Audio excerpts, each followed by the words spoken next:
गुरु जी, आपका बहुत बहुत स्वागत है। नमस्कार। नमस्कार जी।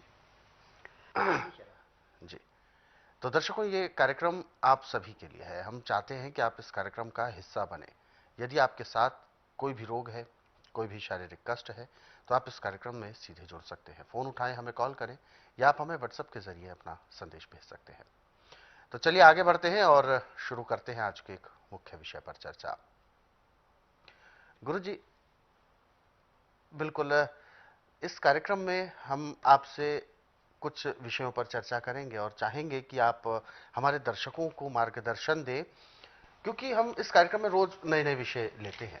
आज के इस अंक में मैं आपसे जो आपका कीमती समय चाहूंगा वो इस विषय पर, जो अक्सर खांसी हो जाती है, और एक सामान्य नहीं, खांसी के साथ साथ बुखार होना, शरीर का तपना, ये किस तरीके की समस्या होती है, इसको हम किस लेवल पर देखते हैं, क्योंकि बुखार होना आम बात नहीं होती। जी। देखिए, बुखार तो एक किस्म का पियन है।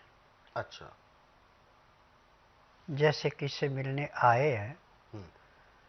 और पियन उसको अंदर रिपोर्ट देता है कि आया है मिलने, ऐसे बिल्कुल है। बिल्कुल। अब बुखार तभी आएगा जब आपके अंदर कोई इन्फेक्शन होगा। बिल्कुल। जब आपको खांसी होगी और उसमें बलगम है बुखार तो जरूर आएगा। अब इसका उपचार जो है, ये आप 3 चीज़ों से कर सकते हैं। हम्म।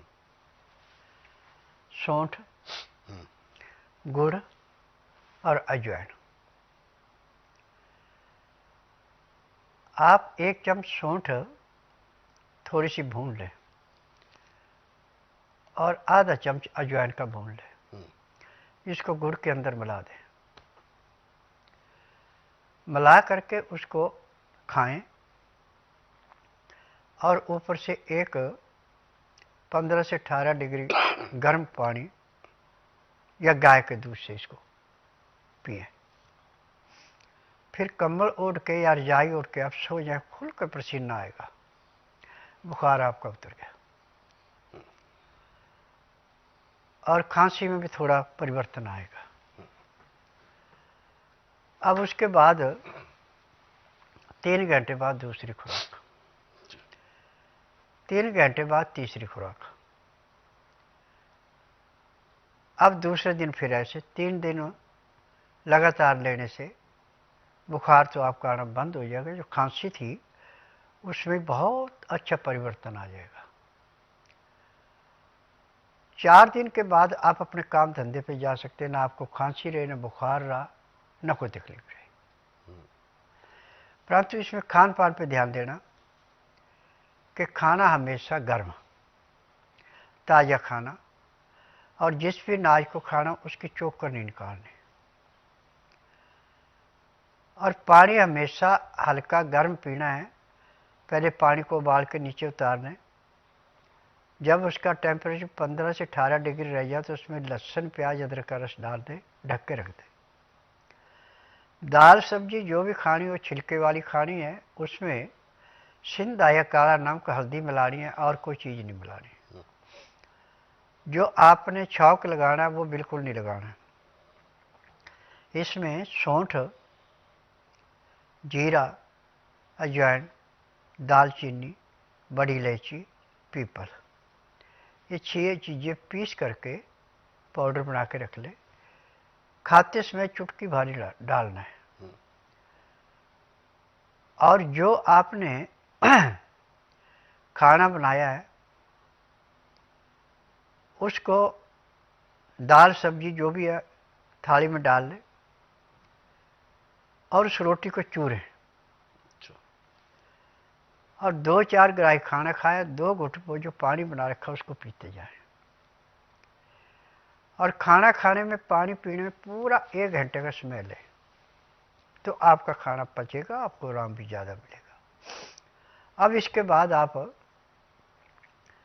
खाना खा चुके हैं, दांतन कूड़ा करके 5 मिनट के लिए वज्रासन बैठ जाए। फिर 5 मिनट के बाद आप 20 से 25 मिनट तक थोड़ा सा टहल लें। फिर 20 मिनट के लिए सब आसन लेट जाए। 5 मिनट के लिए बाईं साइड करवट लें, 3 मिनट के लिए दाईं साइड करवट लें, फिर सब आसन लेट के बाईं साइड को करवट लेके उठे। आपके शरीर में इतना हल्कापन आएगा कि जैसे आप 8 घंटे की निद्रा पूरी करके उठे। अब ये हो गया दिन का आपका। रात्रि का खाना दिन अस्त होने से पहले खा लेना।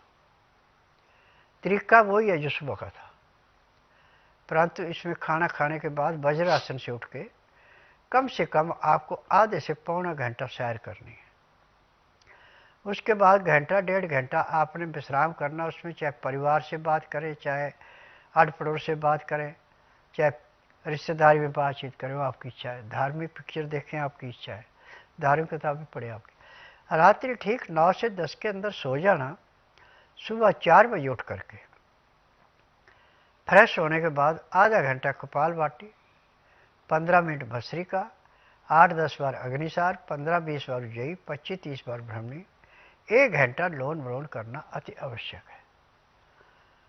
तो आपको जिंदगी में कभी कोई रोग होगा ही नहीं।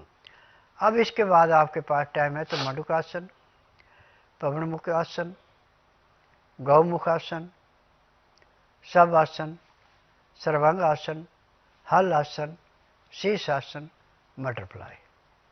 इतना कार्य यदि आप कर लेते हैं तो मैं दावे से कह सकता हूं कि जब तक आपके शरीर के अंदर सांस है तब तक ना तो आपको कोई रोग होगा, ना ही आपको कोई परेशानी आएगी, ना ही आपको किसी डॉक्टर हकीम के पास जाने की जरूरत पड़ेगी। परंतु जब आप जीव का स्वाद देखेंगे, ये परहेज नहीं करेंगे, तो गाढ़ी खून पसीने कमाई डॉक्टरों हकीमों को ऐसे लुटानी पड़ेगी जैसे नदी में पानी की बाढ़ आती।